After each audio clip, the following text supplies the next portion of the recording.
Es herrscht Krieg.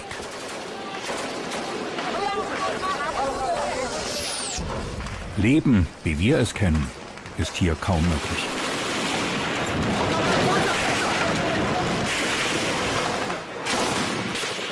Somalia am Horn von Afrika ist ein gescheiterter Staat.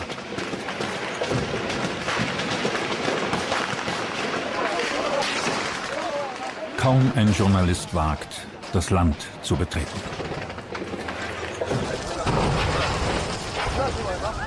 Bin in einem Hotel in Mogadischu. Von hier aus sieht die Hauptstadt Somalias friedlich aus. Ausgestattet mit kugelsicherer Weste und einer kleinen Videokamera trete ich die wohl gefährlichste Reise meines Lebens an. Eine Reise durch ein Land voll Tod, Zerstörung und Hoffnungslosigkeit. Die Visitenkarten von Journalisten, die einmal hier waren, und die belegten Schlüsselfächer verunsichern mich. Im Hotel Shamu, wo es einst von Geschäftsleuten und Journalisten wimmelte, bin ich der einzige Gast. Der Hotelbesitzer Ibrahim Shamu zeigt mir die leeren Zimmer und die Einschusslöcher in den Wänden. Keine Angst, meint Ibrahim. Ich soll ein Zimmer im Hinterhof bekommen, aber auch hier frische Einschusslöcher. Ist das heute passiert? Ja, heute früh. So gegen 5:30. Ein somalischer Kollege und 4 Leibwächter. Sie werden mich in den nächsten Wochen auf Schritt und Tritt begleiten. Gleich am ersten Tag fahren wir Richtung Front im Süden Mogadischus. Nach dem Sturz des Diktators Siad Barre 1991 haben etliche Regierungen vergeblich versucht, Ruhe und Ordnung wiederherzustellen. Seit 2007 verloren hier 19.000 Menschen ihr Leben. Es herrscht Bürgerkrieg zwischen der sogenannten provisorischen Regierung und der radikal-islamischen Gruppierung Al-Shabaab, übersetzt die Jugend. Meine Begleiter wollen mich möglichst sanft in den Alltag von Mogadischu einführen, aber die Realität holt uns schnell ein. Wenige Minuten vor unserer Ankunft wurden in einem Gefecht zwischen den Regierungstruppen und der Al-Shabaab 3 Islamisten getötet. Obwohl solche Szenen hier an der Tagesordnung sind, werden die Toten von Schaulustigen eifrig fotografiert. In der Nähe das Ministerium für Innere Sicherheit. Wir können gleich mit dem Minister Yusuf Mohammed Siad sprechen. Er ist kürzlich von der Al-Shabaab zur Regierung übergelaufen. Wir wurden heute Morgen von der Al-Shabaab angegriffen, was nichts Neues ist. Wir haben auf sie gewartet und kräftig zurückgeschossen. Das Ganze dauerte etwa eine halbe Stunde, dann war Ruhe. Wir haben 3 von denen getötet. Die Verletzten wurden inzwischen abtransportiert. Wir selbst haben einige Leichtverletzte, die im Krankenhaus sind. Vor ein paar Wochen wurden wir hier so heftig angegriffen, dass wir unsere Stellung nicht halten konnten. Vor 3 Tagen haben wir dann eine große Offensive gestartet und die Al-Shabaab wieder weggejagt. Ja, so sieht es aus hier. Traurig ist, dass Somalier Somalier töten. Graffiti als Hinterlassenschaft der Islamisten. Die Al-Shabaab ist die Zukunft Somalias. Bei den Transitional Government Forces, den Truppen der provisorischen Regierung, fehlt es an allem. Die Soldaten, unter ihnen auch Frauen, haben weder einheitliche Uniformen noch Waffen. Alles ist zusammengewürfelt und improvisiert. Einige bringen sogar ihre eigenen Waffen mit. Seltsamerweise fehlt es nicht an Munition. Bei der kleinsten Provokation wird losgeschossen. Der Großteil der Munition stammt aus Südkorea. Wer dafür bezahlt, ist unklar. Mal heißt es die USA, dann wieder Russland. Vorbereitung für eine Patrouille durch die Stadt. Auf unser Bitten und Drängen erlaubt uns der Minister schließlich, seine Männer zu begleiten.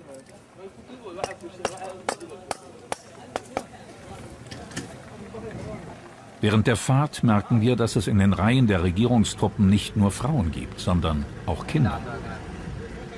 Es gab vorab keine Besprechung. Das Ziel des Einsatzes ist weder uns noch den Soldaten klar. Einige glauben, einen Gefangenentransport zu begleiten, andere sind überzeugt davon, dass sie Razzien durchführen sollen auf der Suche nach illegalen Waffen und Munition.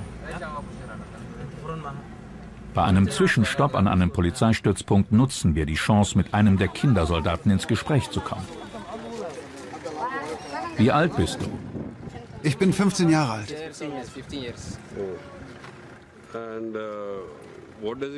Was machst du denn mit einer Waffe hier?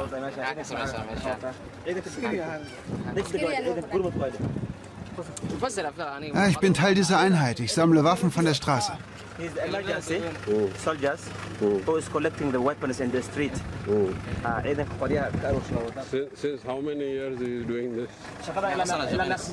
Wie lange bist du schon dabei?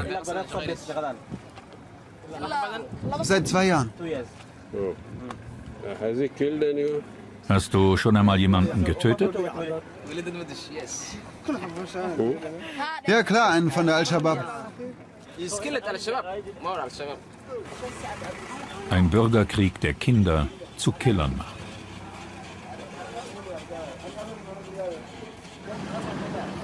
Die von Soldaten und Polizei gemeinsam durchgeführten Kontrollen haben eher symbolischen Charakter. Es ist ein ständiges Kommen und Gehen in dem Teil Mogadischus, der noch von der Regierung kontrolliert wird. Im Minutentakt bringen Kleinbusse neue Flüchtlinge.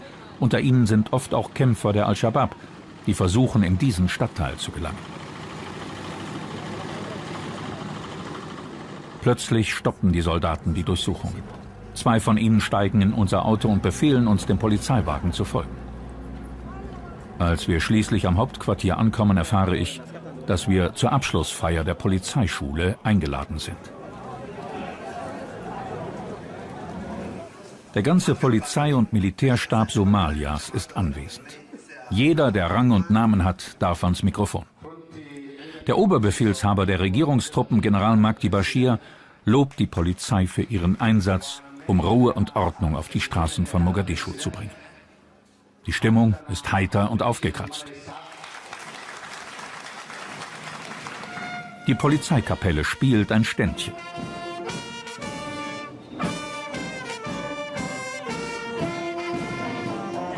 Anschließend werde ich dazu eingeladen, das größte Polizeirevier Mogadischus zu besichtigen. Ausnahmsweise darf ich die Gefängniszellen im Innenhof filmen und sogar mit einem Gefangenen sprechen.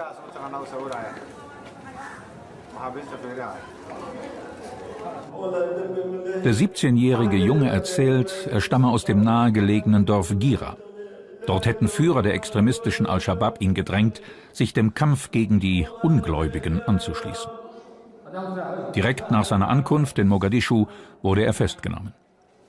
Wiederholt bittet er um Verzeihung, das Ganze tue ihm sehr leid. Seit 2 Wochen sitzt er völlig isoliert in dieser verdreckten Zelle.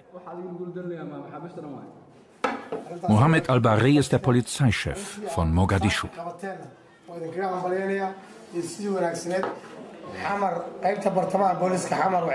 Wir sind für die Sicherheit in Mogadischu verantwortlich. Aber die Sicherheit ist auch unser größtes Problem. Sie sehen doch, wie die Lage ist. Wir werden täglich von der Al-Shabaab angegriffen. Wir müssen nicht nur uns schützen, sondern auch für die Sicherheit der Bevölkerung sorgen. Außerdem haben wir es auch noch mit vielen Kriminellen zu tun. Uns fehlt es an allen Ecken und Enden. Wir sind einfach unterbesetzt. Wir geben unser Bestes und ich hoffe, dass es irgendwann mal besser wird. Wenn überhaupt etwas von einem normalen Leben in Somalia übrig geblieben ist, dann auf dem Markt, direkt neben dem Polizeirevier. Für mich ist dieser Rundgang nur in Begleitung meiner Leibwächter möglich. Und der Polizeichef hat mir die Auflage gemacht, mich von 2 seiner Männer begleiten zu lassen. Filmen darf ich die beiden nicht. Auf dem Markt gibt es nur Obst, Gemüse und Fleisch. Es fehlen Getreide und Hülsenfrüchte. Wegen des Bürgerkriegs kann beides schlecht angebaut werden, weil sie größere Anbauflächen und Wasser benötigen. Laut Vereinten Nationen leiden etwa die Hälfte der knapp 10 Millionen Somalier an Hunger. Wie in vielen Entwicklungsländern werden auch hier alle auf dem Land produzierten Güter zum Verkauf in die Großstädte gebracht. Es gibt hier gleich nebenan auch einen Waffenmarkt, aber den darf ich nicht filmen. Hier kann man problemlos Kalaschnikows für 100 bis 400 Dollar kaufen. Außerdem im Angebot Granaten, Raketenwerfer, kugelsichere Westen, Helme, Munition und Militäruniformen aus aller Herren Länder. Außerhalb des Marktviertels gleicht Mogadischu einer Geisterstadt. Seit über 19 Jahren herrscht Bürgerkrieg. Und er hat überall seine Spuren hinterlassen. Längs der großen Straßen stehen nur zerschossene Häuser. Hunderttausende Bewohner haben die Stadt verlassen. Geblieben sind die Armen und die Schwachen. Hinzugekommen sind jene, die auf dem Land alles verloren haben, erzählt mir der Journalist Ajus Sanura. Das hier war das Hotel Europa, eines der besten Hotels in Somalia. Menschen aus aller Welt wohnten hier. Geschäftsleute, Touristen und so weiter.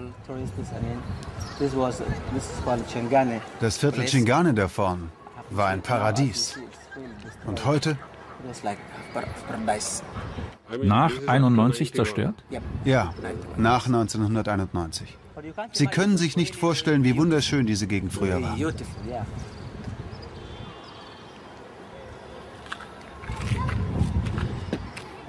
Da drüben war übrigens die Bank von Somalia. Heute bietet die Ruine Flüchtlingen aus den umliegenden Dörfern Unterschlupf. Wegen des Krieges können sie ihre Felder nicht bearbeiten. Da sie kein Geld haben, um in die Nachbarländer zu flüchten, kommen sie hierher und hoffen, dass sie in der Großstadt zumindest nicht verhungern. Diese junge Frau erzählt uns, dass sie vor 2 Monaten mit ihrem Mann und den 3 Kindern gekommen ist. Sie leben von dem, was ihr Mann als Gelegenheitsarbeiter im Hafen verdient und den Lebensmitteln, die die Regierung sporadisch verteilt. Mehr will sie nicht sagen. Warum auch? Wir kämen her, machten unsere Bilder und gingen wieder, aber ihre Probleme blieben.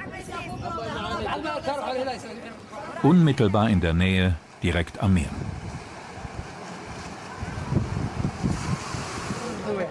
Einige junge Männer haben 3 Seeschildkröten gefangen, die zum Eierlegen an den Strand gekommen waren. Ihr Angebot $60 pro Tier lehne ich dankend ab. Die Schildkröten werden sie am nächsten Tag schlachten. Davor aber müssen die Tiere weiter leiden.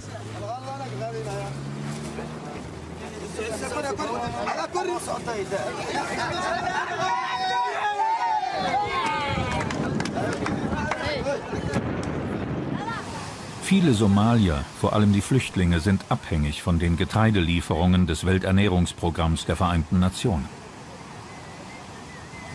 Oft sind die Rationen nicht ausreichend, um die ganze Familie zu ernähren. Und so bleibt ihnen nur noch der Fischfang als zusätzliche Nahrungsquelle. Die Nachricht von der Ankunft eines Schiffes voller Lebensmittel verbreitet sich wie ein Lauffeuer in Mogadischu. Solche Anblicke könnten in Zukunft seltener werden, falls das Welternährungsprogramm die nötigen $200 Millionen nicht bekommt, um Getreide zu kaufen. Außerdem haben die USA Sanktionen für Hilfen an Somalia verhängt, weil die in die Hände von Terroristen fallen könnten. Knapp 300.000 Kinder leiden an chronischer Unterernährung.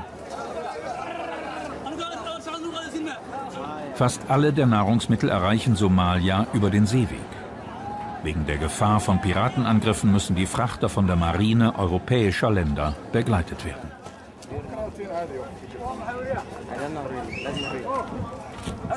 Nun will die provisorische Regierung der Piraterie ein Ende setzen und baut dafür ihre eigene Marine auf. Eine schwierige Aufgabe, denn diese Marine verfügt weder über Schiffe noch über Waffen. Die rund 500 neuen Rekruten bekommen $60 im Monat und verbringen den Großteil ihrer Zeit damit, auf und ab zu marschieren.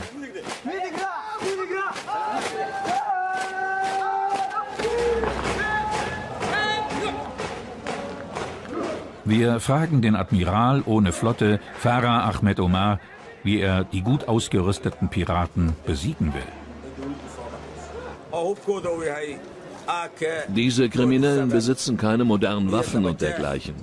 Lediglich einige AK-47 und ein paar Fischerboote. Als Somalier fällt es mir schwer zuzugeben, dass die Piraterie ein großes Problem ist.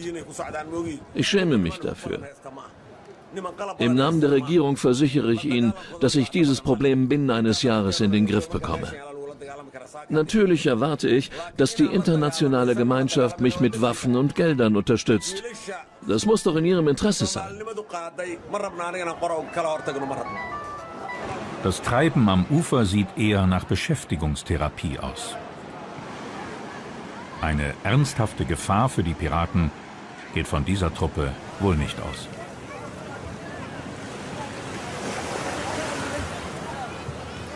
Zwei Tage später.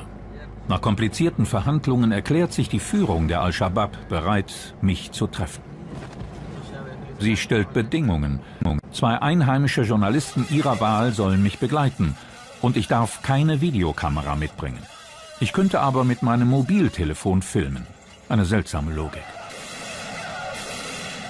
Wir geraten mitten in ein heftiges Gefecht zwischen Regierungstruppen und der Al-Shabaab.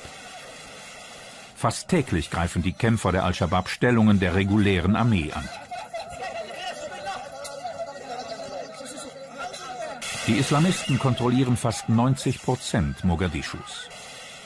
Sie wollen die von der UN unterstützte provisorische Regierung stürzen und das Land nach der Scharia, der islamischen Rechtsordnung, regieren.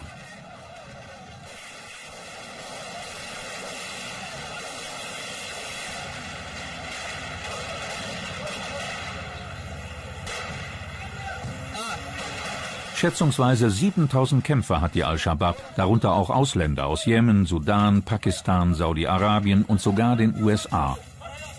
Angeblich erhalten die Kämpfer $150 pro Monat. Dieser Vermummte stammt aus Marokko. Wir werden bis zum Märtyrertod kämpfen. Dieses Land ist vom Weg abgekommen. Präsident Scharif hat es an den Westen verkauft. Wir sind Muslime und kämpfen für den Islam. Wir wissen, dass die internationale Gemeinschaft uns hasst. Wir glauben an die Scharia und wir unterdrücken das Volk nicht. Und weil es so ist, glauben wir, wissen wir, dass es nur eine Frage der Zeit ist, bis wir hier die Macht übernehmen. Das ist unsere Bestimmung. Allah ist der Größte. Die Al-Shabaab gilt als besonders gut organisierte Gruppe mit engen Kontakten zu Al-Qaida. Ihre Videobotschaften an die Welt sind professionell gestaltet. In diesem Propagandavideo ruft Mansour al-Amriki, ein Amerikaner aus Daphne, Alabama, alle Muslime dazu auf, sich dem Glaubenskrieg in Somalia anzuschließen. Insbesondere preist er den Märtyrertod eines gewissen Sheikh Omar. Wir brauchen mehr Brüder wie ihn. Ermutigt eure Kinder, Nachbarn und alle anderen hierher zu kommen. Das wäre eine große Unterstützung für uns. Laut FBI sind rund 20 Amerikaner aus Minnesota Mansours Aufruf gefolgt und nach Somalia gereist. Der Großteil der Kämpfer sind jedoch junge Somalier, die sich aus Geldnot oder auf Druck der lokalen Mullahs der Al-Shabaab angeschlossen haben. Kanonenfutter, meist ohne Ausbildung. Wir geraten in eine Gegenoffensive der Regierungstruppen. Vor unseren Augen wird ein fliehender Kämpfer niedergeschossen und mehrere verletzt. Auch Zivilisten werden getroffen. Nach einem mehrstündigen Schusswechsel laden die Islamisten nur ihre eigenen Toten und Verletzten auf Jeeps. Es geht zum Krankenhaus im Regierungsviertel. Um nicht erkannt zu werden, legen die Kämpfer schon während der Fahrt die schwarz-weiß gestreiften Al-Shabaab-Halstücher ab. Das Madina-Krankenhaus wird immer wieder von der Al-Shabaab angegriffen, nur weil es vom Internationalen Roten Kreuz, seiner westlichen Organisation, unterstützt wird. Die tägliche Schlange vor der Aufnahmestation. Die überwiegende Anzahl der Patienten sind Frauen und Kinder. Die 6 Ärzte sind völlig überlastet. Es herrscht eine ständige Knappheit an Medikamenten und ganz besonders fehlen Blutkonserven, sagt Chefarzt Dr. Mohammad Yusuf. Heute geht es verhältnismäßig ruhig zu. Wir haben nur 21 Schwerverletzte. Normalerweise haben wir hier am Tag so 96 bis 120 kritische Fälle. Wir sind völlig erschöpft. Häufig stehen wir 24 Stunden im OP. Dies ist gang und gäbe hier. Trotz allem, so Dr. Yusuf, hätten seine Patienten gute Überlebenschancen.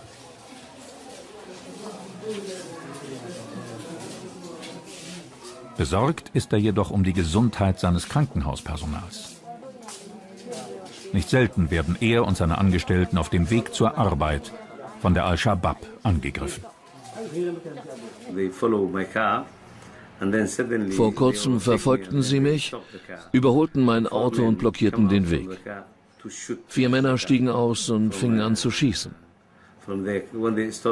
Es war klar, dass sie mich töten wollten. Ich bin ihnen ausgewichen und raste davon. Einer meiner Mitarbeiter auf dem Beifahrersitz wurde verletzt. Seitdem wohne ich hier in meinem Büro im Krankenhaus.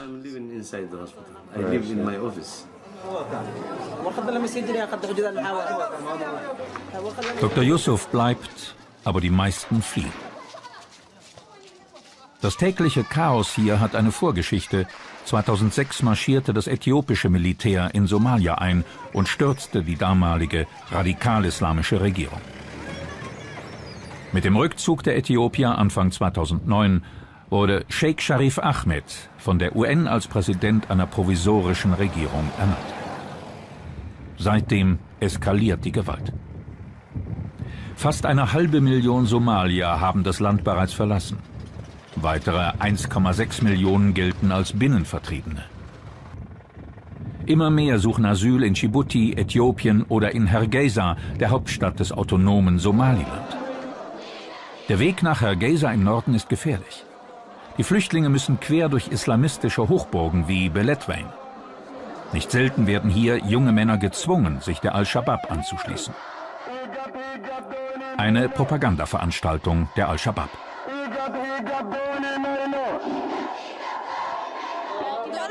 Zwei der Wortführerinnen erzählen uns, der Islam wäre die einzige Religion, die Frauen ehrt und ihnen Schutz gewährt. Die Scharia müsse im ganzen Land eingeführt werden. Mit solchen und anderen Parolen heizt ein Redner nach dem anderen die Stimmung an. Besonders die Einmischung ausländischer Kräfte in Somalia wird angeprangert.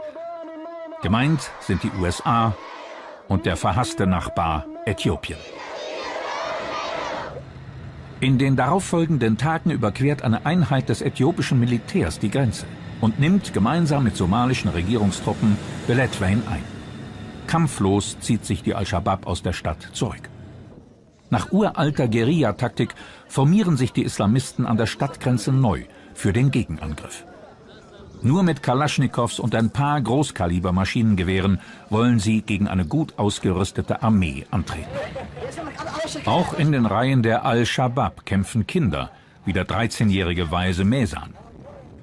»Nieder mit Bush«, ruft er voll Hochmut. Offenbar ist die Nachricht über den Machtwechsel in Washington nicht zu ihm durchgedrungen. Gott ist groß. Wenn er will, wird der Sieg unser sein, ruft er zum Schluss. Ein letztes Gebet vor dem Gefecht. Viele der Kämpfer erwarten, dass sie diesen Tag nicht überleben werden. Als Märtyrer zu sterben, halten sie für eine Ehre.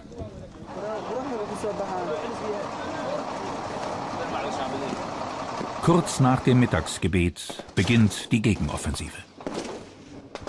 Rund 300 Islamisten umzingeln Beledweyne.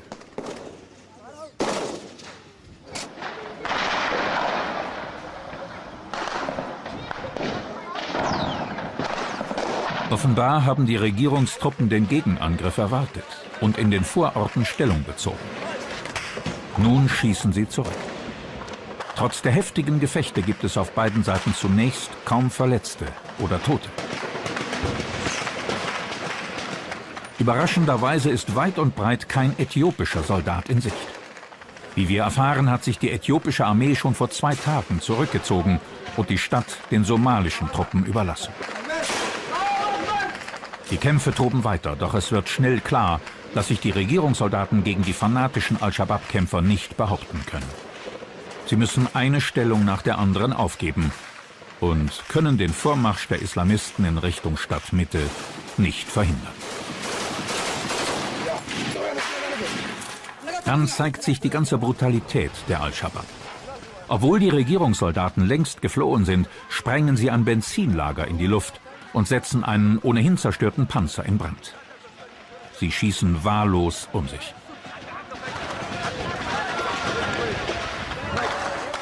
Die selbsternannten Gotteskrieger steigern sich in eine Orgie der Gewalt. Ihre Opfer sind Zivilisten, die die Shabab jahrelang und bedingungslos unterstützt haben. Die Bilanz der 6-stündigen Schießerei: 33 tote Zivilisten und etliche Verletzte. Die 4 gefallenen Al-Shabaab-Kämpfer dürfen wir nicht filmen. Die Anzahl der toten Regierungssoldaten wird auf 32 geschätzt. Wir wollen mit einigen der jungen Kämpfer sprechen, werden aber von einem vermummten Mann rüde abgewiesen. Stattdessen will einer der Führer unbedingt ein Statement abgeben. Dies ist das 3. Mal, dass uns die Äthiopier zusammen mit den Regierungstruppen überfallen haben. Sie werden offenbar von den Amerikanern unter Druck gesetzt, hierher zu kommen. Somalia ist ein islamisches Land und wir wollen nach unseren eigenen Gesetzen leben. Sie haben doch gesehen, was passiert, wenn sich irgendwelche Fremde in unsere Angelegenheiten einmischen. Die jungen Fußsoldaten verstehen nichts von hoher Politik. Für sie zählt einfach nur, ihre Waffen für das nächste Gefecht instand zu halten. Weil wir da sind, lassen sich die Islamisten die Chance nicht entgehen, ein wenig Propaganda zu betreiben. Sie zeigen uns Drogen und Alkohol, die angeblich von den Ungläubigen, also den Äthiopiern, hinterlassen wurden. Sie halten eine der Flaschen hoch, um auf das Herkunftsland Äthiopien hinzuweisen. Das Teufelszeug soll vernichtet werden. Bevor wir Somalia verlassen, werden wir Zeugen einer unglaublichen Szene. Einige Somalier feuern auf einen toten, zur Schau gestellten Regierungssoldaten. Menschenwürde ist hier ein Fremdwort. Am Abend überquere ich die Grenze nahe Hargeisa und fahre nach Djibouti. Von hier aus wollen die USA verhindern, dass sich der Terrorismus in Somalia über die Landesgrenze ausbreitet. Es ist eine Strategie der Eindämmung. Das Camp Lemonnier ist die einzige US-Militärbasis in Schwarzafrika. Die rund 2000 Soldaten sollen hier für zivile Projekte in den Nachbarländern eingesetzt werden, heißt es offiziell. Inzwischen ist es jedoch ein offenes Geheimnis, dass die Amerikaner in Djibouti sind, um den wachsenden Einfluss von Terrorgruppen wie Al-Qaida in der Region zurückzudrängen. Experten bezeichnen Amerikas Engagement in Afrika als 3. Front neben Afghanistan und Irak. Der US-Kommandeur am Horn von Afrika, Konteradmiral Anthony M. Curter, sieht das pragmatischer. Wir sind hier, um radikalen Extremismus zu bekämpfen. Wie Sie wissen, ist das ein großes Problem hier in Ostafrika. Wir mischen uns nicht direkt ein, sondern bieten unseren Partnerländern die Zusammenarbeit an. Wir helfen ihnen beim Aufbau ihres Sicherheitssystems, damit sie sich bei Angriffen selbst helfen können, ohne die Beteiligung von internationalen Streitkräften. Zusammengefasst ist das unsere Mission in Ostafrika.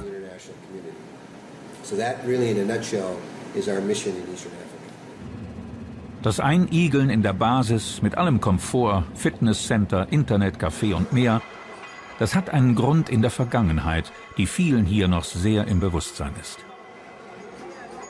1993 wurden beim UN-Einsatz in Somalia 2 amerikanische Black Hawk-Hubschrauber abgeschossen. Die Fernsehbilder eines toten US-Piloten, der von einer aufgebrachten Menge durch die Straßen von Mogadischu geschleift wurde, haben sich in die amerikanische Psyche eingebrannt. Deshalb überlässt die US-Regierung den aktiven Kampf lieber den Afrikanern selbst.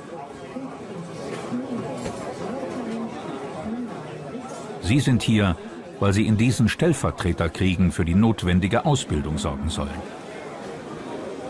Und wohl auch für die Waffen im Kampf gegen den internationalen Terrorismus.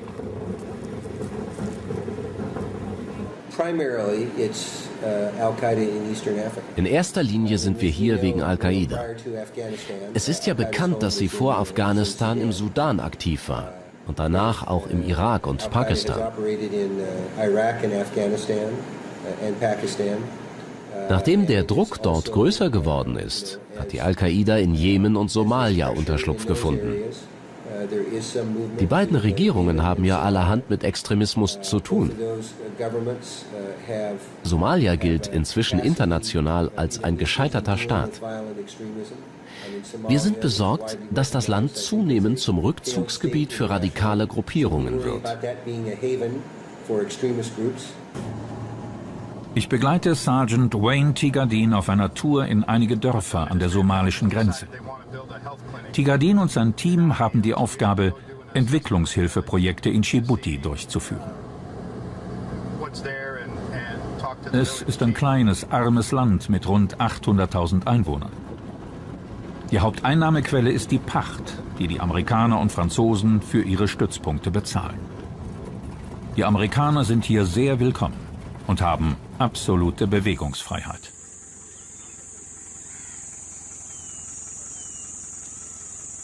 Erster Halt, Aliyun. Offiziell ein Dorf, aber nichts weiter als eine Ansammlung einiger Lehmhütten. Zur Begrüßung beschenkt Sergeant Tigadin den Dorfältesten mit Kisten voller Schulmaterialien. Natürlich mit dem Hinweis, dass die Scheren keinesfalls in die Hände von Kleinkindern fallen sollten.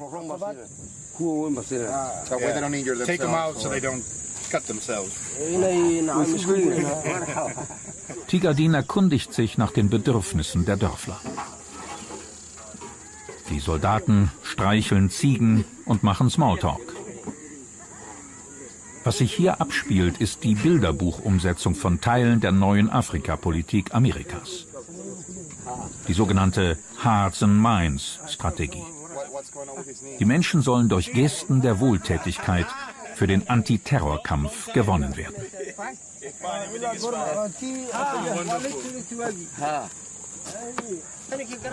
Auf dem Weg zum nächsten Dorf erzählt Tigadin, sein Team soll nur den Menschen helfen. In Wirklichkeit geht es aber auch um etwas anderes. Kaum in Gal angekommen, wird der US-Sergeant vom Dorfältesten informiert, dass in der letzten Nacht mehrere bewaffnete Somalier in der Gegend gesehen wurden. Dann bittet der alte Mann um Geld. Seine Frau liegt schwer krank in einer Klinik in Djibouti und er kann ihre Behandlung nicht bezahlen. Tigadin verspricht sofort Hilfe. Als die Soldaten die Kisten mit Schulmaterial heranschleppen, lockt allein der Anblick Scharen von Kindern in den Hof. Sie müssen sich mit neuen Freundschaften zufrieden geben. Der Dorfälteste ist heute nicht in der Stimmung, die Geschenke zu verteilen. Amerika tut Gutes und sammelt damit nebenbei wertvolle Informationen über die Feindlage. So ist es auch am späten Nachmittag in Duda, dem 6. Halt unserer Dorftour. Diesmal wird der 80-jährige Dorfälteste mit einem neuen Bett beschenkt.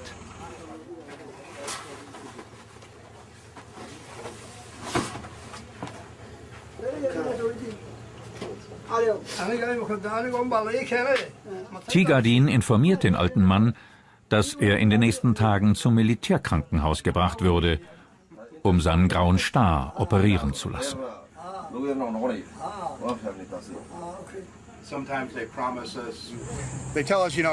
Sie sagen uns, wie es ihnen geht, wie die Zustände in ihrem Dorf sind, ob sie genug Wasser haben und so weiter. Hauptsächlich sind es irgendwelche Beschwerden, all die unerfreulichen Sachen, die so passieren. Außerdem passen sie sehr gut auf, was in ihrem Gebiet passiert und berichten uns, wenn irgendwelche Fremde dort auftauchen. So würde man uns zum Beispiel sagen, wenn vor 2 Nächten eine Gruppe von 30 Männern hier vorbeigekommen wäre. Von hier aus sind es nur 2 Kilometer bis zur somalischen Grenze. Alle paar Minuten fahren voll beladene Autos an uns vorbei. Am Übergang selbst gilt absolutes Drehverbot.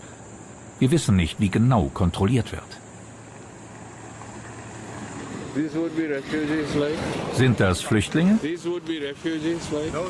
Die Autos kommen jedenfalls aus Somalia. Woher wissen Sie das? Dies hier ist die Hauptverbindungsstraße nach Somalia und Sie sehen ja, wie die vollbeladenen Autos hin und her fahren. So werden die Somalier hier ins Land gebracht. Könnten Terroristen unter ihnen sein? Sie müssen durch eine Polizeikontrolle und zusätzlich, genau wie wir, durch Kontrollpunkte des einheimischen Militärs. Und da drüben werden sie auch gerade wieder kontrolliert. Wir haben damit nichts zu tun. Es ist Sache der Regierung, des Militärs und der Polizei, festzustellen, ob darunter Terroristen sind oder nicht. Eine Überraschung erwartet mich am nächsten Morgen. Das 1. Bataillon der 65. Infanteriebrigade hat sich bereit erklärt, mich nach Uganda mitzunehmen. Ein Teil der Einheit ist bereits dort, um das ugandische Militär fortzubilden. Am frühen Morgen starten wir in einem Hercules-Transportflugzeug der US-Luftwaffe nach Entebbe. Der Flug, der normalerweise 2 Stunden in Anspruch nimmt, wird heute wesentlich länger dauern. Statt der direkten Route über Äthiopien fliegen wir über Somalia. Und das nur, um ein paar Ansichtsbilder zu knipsen, meint einer der Soldaten ironisch. Plötzlich taucht ein Sea Stallion-Hubschrauber der Marines hinter unserer Maschine auf. Der Pilot, der auf Beobachtungsmission ist, hat sich mit dem Treibstoff verschätzt und benötigt dringend Sprit. Das Tanken in der Luft gestaltet sich bei extrem starkem Wind sehr schwierig. Immer wieder versucht der Hubschrauberpilot, den Tankschlauch in den Zapftrichter einzuführen, ohne Erfolg. Beim nächsten Anlauf gerät der Rotor des Hubschraubers an den Trichter. Sofort wird die Aktion abgebrochen.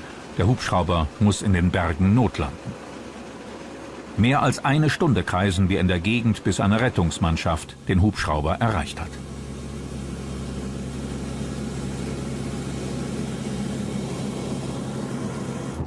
Einst von Winston Churchill als die Perle Afrikas bezeichnet.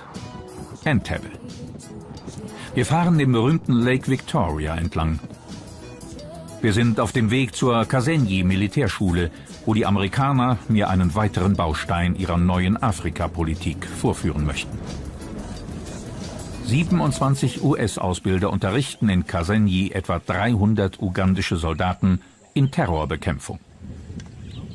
Bum Bum. Sie ahmen Schüsse nach. Übungsmunition ist teuer. Aus einem Versteck greifen Ausbilder an.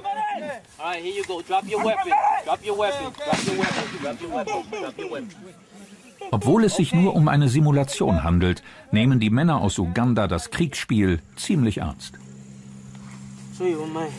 Keiner von ihnen will einen Toten oder Verletzten spielen.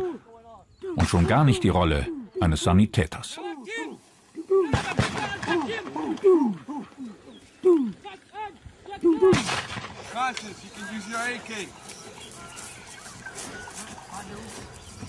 Eine Zwischenbilanz in der Pause. Die Trainer sind im Großen und Ganzen zufrieden. Einziger Kritikpunkt: das ständige Klopfen auf die Gewehre muss aufhören. Das verrät dem Feind die eigene Stellung. In der nächsten Trainingseinheit lernen die Soldaten, in welcher Formation sie sich beim Durchqueren unbekannter Gebiete bewegen sollen. Um solche Lehrgänge in afrikanischen Ländern durchzuführen, hat die US-Regierung inzwischen $560 Millionen freigegeben.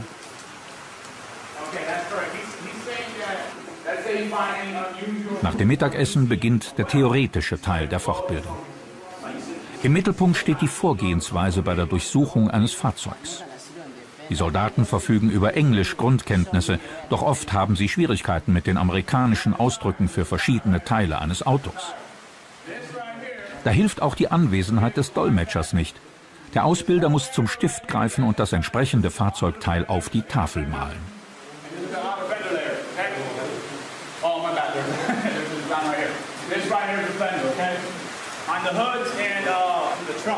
Um absolut sicher zu gehen, dass die Männer den Unterricht verstanden haben, geht der Ausbilder durch die Reihen und fordert Einzelne auf, die Inhalte wiederzugeben.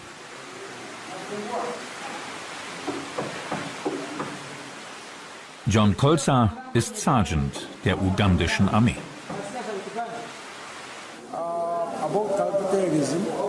Wie Sie wissen, ist Terrorismus ein großes Problem in unserer Region. Uns wird hier Terrorbekämpfung beigebracht. Wir lernen zum Beispiel, wie man Fahrzeuge durchsucht, Menschen abtastet und mit unterschiedlichen Methoden verhört. Es war ein umfangreiches Programm und wir haben viel gelernt. Der Lehrgang endet mit einer musikalischen Würdigung der Ausbilder. Danke für die Weisheit, die du uns geschenkt hast, singen die Soldaten auf Swahili. Jeder Trainer wird dabei namentlich genannt.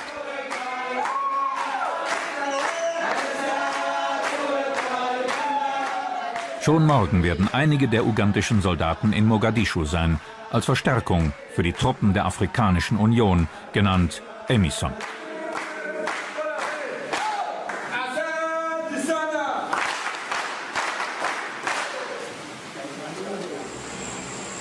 Als ich wieder in Somalia lande, trifft auch gerade ein Flugzeug der Uganda Air mit 166 Soldaten an Bord in Mogadischu ein. Ich will die EMISOM bei der Arbeit beobachten. Aber mir wird die Drehgenehmigung kurzfristig wieder entzogen. Die Hauptaufgabe der 4.800 EMISOM-Soldaten aus Uganda und Burundi ist es, das Regierungsviertel im Süden der somalischen Hauptstadt zu schützen. Die 10.000 Regierungssoldaten sind dazu nicht in der Lage. Mein letzter Tag in Mogadischu verläuft ähnlich wie der erste. Unterwegs erhalten wir die Nachricht von einem heftigen Angriff der extremistischen Al-Shabaab auf das EMISOM-Hauptquartier in der Gegend des Flughafens. Wir sehen mehrere gepanzerte Fahrzeuge der Afrikanischen Union an uns vorbeirasen. Obwohl es verboten ist, entscheiden wir uns, einem der Fahrzeuge zu folgen.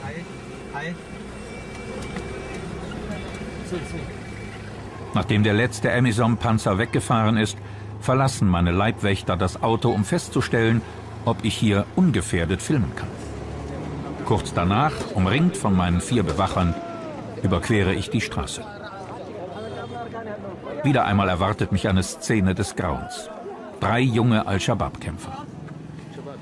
Es wird uns erzählt, dass es noch mehr Tote unter den Angreifern gab, aber sie hätten sie bei ihrem Rückzug mitgenommen. Aus vorbeifahrenden Autos wird immer wieder geschossen.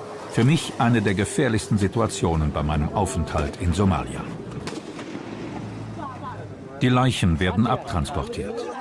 1 Million Menschen haben ihr Leben im Bürgerkrieg verloren.